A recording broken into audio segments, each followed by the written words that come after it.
Coming today, I'm Kelly with KMS Performance, and today we're going to go over the XP900 intake. Now right here what we've done is we've actually taken an XP900 that's stock, okay? We've loaded it down on the dyno. We have a strut back in here, and we've actually strapped and applied pressure to the tire to get the most accurate reading possible. Now what we're going to do today is we're actually going to run this unit out with the factory intake on it.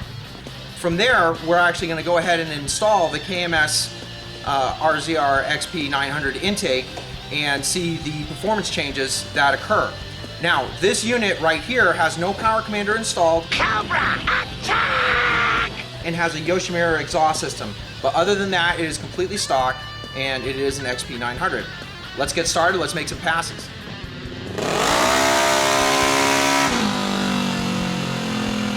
Okay, we've just made a couple passes, and basically we pulled down the best pass that we got on the stock configuration. So over here, you'll see that on this XP900, the maximum horsepower was 60 and the maximum torque was 38.7, which is pretty standard for an XP900. So now what we're going to do is we're going to go ahead and install the KMS intake and perform the same runs, but in the meantime, we're actually going to leave the vehicle locked to the drum to make sure that the actual horsepower gains are true and real.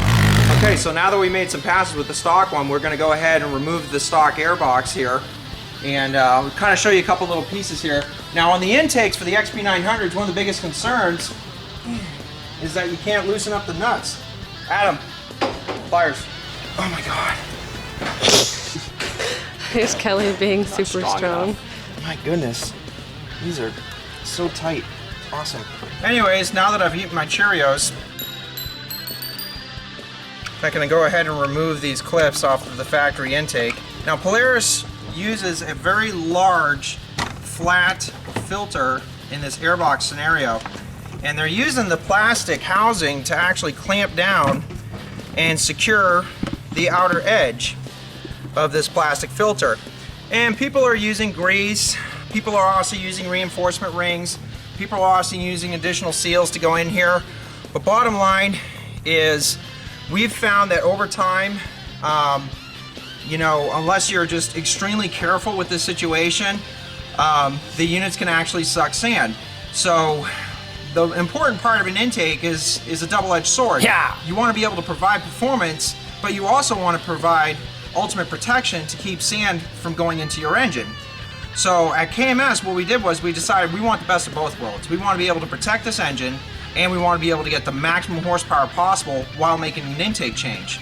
So we're going to take this, we're going to go ahead and remove this cover like so,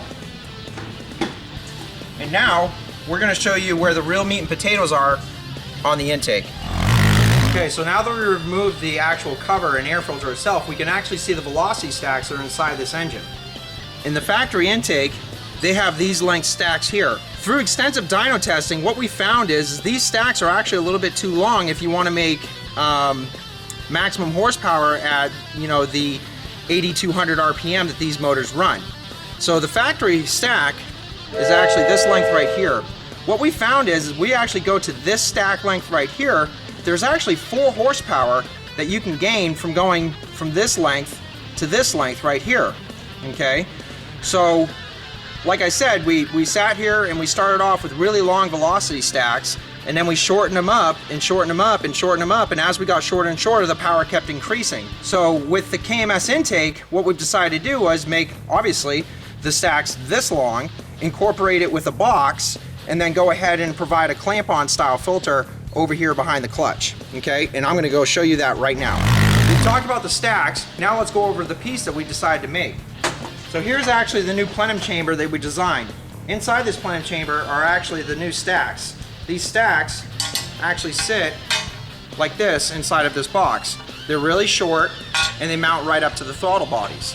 Okay, going to the throttle bodies, we have 2 high-grade silicone connectors that are used actually in a lot of our turbo systems for long life and pliability, and ultimately sealing sand going into the motor. We've actually gone ahead and provided some grooves here to make sure that when you clamp this thing, they're not going to come loose over time. So these will actually go right to the throttle bodies, right here, and this is where the air filter attaches.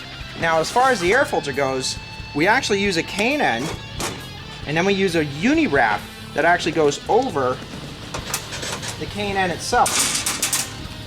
The reason why we do this is we want the air filter to have really good CFM, but also superior filtering, you know, for the guys that do. We use this filter setup for many, many years in desert racing, and it just works. Keeps, you know, guys running through silt beds and stuff. It keeps all of the dirt out of the motor, and it extends the life of the K&N, but also it actually keeps the CFM rating high on this filter. So I've installed my uni wrap, and then what I do is I use a little bit of Fab 1 to actually go ahead and spray down the foam element a little bit.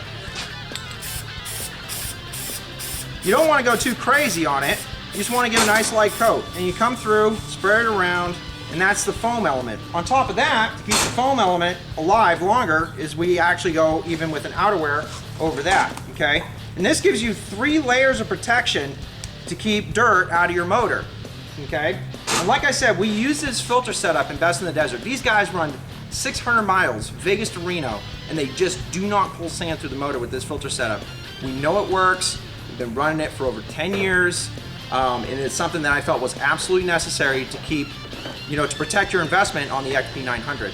So let's go ahead. We're gonna mount this puppy on, and we're gonna see what kind of power we pull. Okay, now that we've removed the factory box completely, we're ready to go ahead and install the KMS intake. Now the first step is actually putting on these silicone connectors. Use a little bit of silicone spray.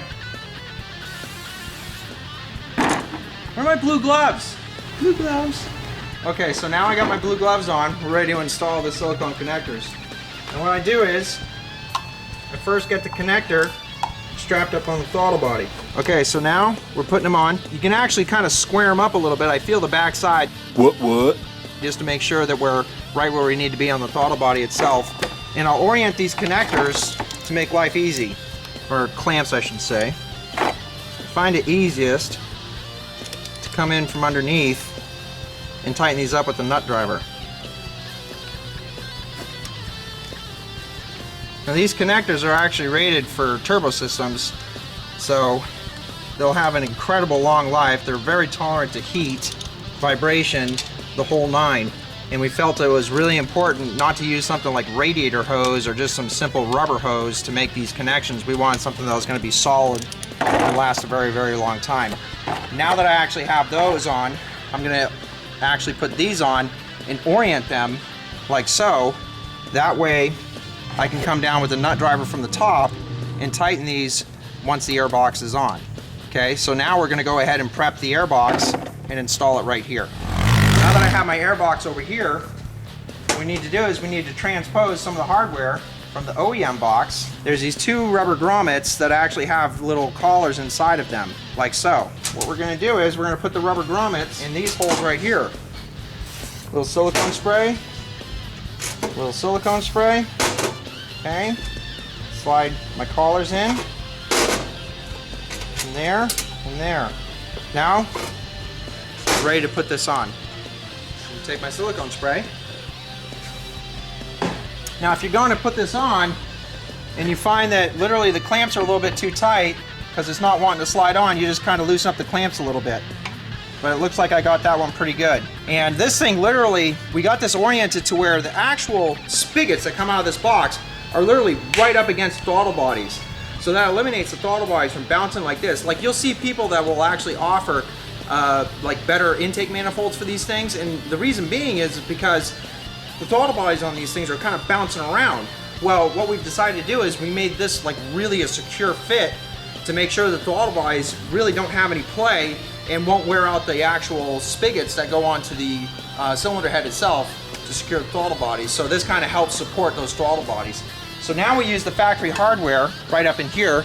What I do is I go ahead and I actually tighten these up first while damaging my new fancy aluminum intake with my ratchet. We've secured this. What I'll do is I'll kind of wiggle it just a little bit to make sure that everything's secure into those spigots. And now from the top side, I'll come down and actually tighten those 2 clamps. And you kind of need to be very, very tall to do this. Okay, so thanks to Stephanie, because she's such a gymnast. Oh yeah! She's actually oriented herself to get this camera angle better. But basically we're going to tighten these 2 with a very, very long extension here coming right down from the top. There's one, and there's two. Now the third piece right here is actually this breather hose that gets removed from the factory air box. This actually gets plugged right into this little plastic spigot that sits on the side. So using silicone spray, I get this, and I just secure this with a zip tie. Now we're ready to install our air filter. Okay, so now we got the air filter, we're gonna go ahead and put it on. Some of the XPs, depending on your exhaust configuration, the air filter can actually be installed through here or actually come up through basically right around the clutch cover from underneath. On this one, we're able to slide it through here and actually get it installed. But on some other units, you actually can come through here and install it this way. Now that we have the air filter installed, we've installed the box, we've installed our fast dial solenoid circuit, we're gonna go ahead and make some passes on the dyno. Okay, so we've installed this intake and we've come up with these runs. Now before I go over the run information, I just wanna let you know that this intake will basically go on without a power commander. You don't have to use a power commander. However, if you do use a power commander, you can actually enhance the performance of this intake. There is some power to be had with ignition timing in the PC5 with ignition, so I highly suggest that, you know, if you're really trying to find cost-effective solutions to ramp up the XP900, my intake plus a PC5 is actually a really good combination to run. But basically with just the intake here, we have the results for Jesse Pierce here, who's letting us use his vehicle for this video, which is really awesome of him. So we started off about 60 horsepower and 38.7 foot-pounds of torque. After installing the intake, we made 66 horsepower plus 41 foot-pounds of torque, and we made it across the board. And that's really important. It's not just like here or there, you know, we're making this kind of horsepower. We're making this area horsepower right across the board on this run. So typically we see somewhere between 4, 5, 6 horsepower gains on these intakes. Jesse's vehicle actually did on the upper scale of what we usually see for our intakes. We've been installing them here in-house at KMS Performance for over a year now, with plenty of extensive tuning, like testing in the dunes and desert applications to make sure that people aren't going to be sucking sand through their motors and so on and so forth. So now that we've tested it in the field for over a year now, we're comfortable selling it to the open marketplace, and it has allowed us to you know, basically work out any sort of glitches we have with the product. But we're now really proud of our product and we're ready for people to enjoy it. So I thank you for coming. Have a great day. Thanks again. You are on camera. How's it feel? Am I ready? This is Adam. I have no idea what I'm saying. Say hi, Adam. Adam. Hi. Adam! Starting. Adam! I need my blue gloves. Slacker. Why are you being so shy? It's Adam, factory hardware, please. Adam, 10mm.